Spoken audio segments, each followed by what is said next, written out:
You ever hear about a man left chained in the woods, his loyal dogs coming to save him against all odds?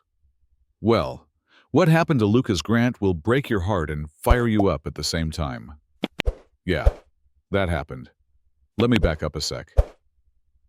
It was late afternoon in the shadowy pines of Redwood Valley. The forest so silent, you could hear a twig snap from miles away. No birds singing, no wind whispering, just a faint, desperate whimper barely cutting through the stillness. Suddenly, two sharp barks echoed Rex and Maya, two German shepherds trained for search and rescue, tearing through the underbrush, their noses twitching, ears perked for that faint sound of trouble. When they burst into a sun-dappled clearing, they stopped dead, there, shackled to a huge, ancient oak. Was Lucas bruised, dehydrated, eyes swollen and glassy, barely clinging to consciousness? "Help me," he gasped, voice raw and cracked. How the hell did Lucas end up like this? Who chains a forest ranger in his own territory? Lucas wasn't just any ranger. He was a former Marine, turned wilderness guardian, who had raised Rex and Maya from puppies, training them for every kind of emergency you could imagine: lost hikers, wildfires, even chasing down poachers. The three were inseparable partners bound by more than just duty. But Lucas had made some dangerous enemies. The night before, Lucas had stumbled upon a gang illegally cutting down ancient redwoods trees that had stood for centuries. He radioed for backup, but before anyone could arrive, they ambushed him in the dark. A heavy blow to the back of the head knocked him out cold. When he woke up, he was miles from the nearest ranger station, chained and weaponless, left to die.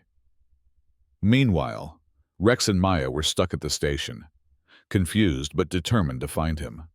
Back in the clearing, Rex began biting at the rusted chain, teeth grinding on cold iron until they bled. Maya, faster and sharper, sprinted into the woods, sniffing for anything to help: rocks, branches, even Lucas's broken radio that she dragged back to him. Lucas's fingers trembled as he tried to get the radio to work. "Dispatch. Come in." The crackling voice gave him hope. But then boots. The loggers were coming back, voices low and threatening. "We can't leave him alive," one growled. Gunshots rang out. Maya yelped. Collapsing, Rex snarled, lunging forward but was hit too. Lucas screamed, rage flooding through him, but he was still chained, helpless as his family was hurt. Then sirens, distant but growing louder, broke the tension. The attackers hesitated. With one last burst of strength, Rex, bloodied but fierce, tackled the leader. Maya, wounded but stubborn, crawled back, nudging the radio closer. Lucas grabbed a jagged rock, smashing it against the weakest link again and again until the chain snapped free. Backup rangers swarmed in, arresting the loggers, while paramedics rushed to Lucas's side. But he wouldn't move until Rex and Maya were safe in the vet's care. Weeks later, under that same oak tree, Lucas knelt beside his dogs, their wounds healing, fur regrowing over scars, and whispered, "You saved me." The forest that once felt like a silent prison now sang with the sounds of loyalty, courage, and an unbreakable bond. But here's the kicker. Some say the loggers were pushed by a shadowy company with plans to clear-cut the whole valley. Was this just revenge from a few criminals, or the tip of a darker scheme? What do you think? If this story moved you, drop a comment.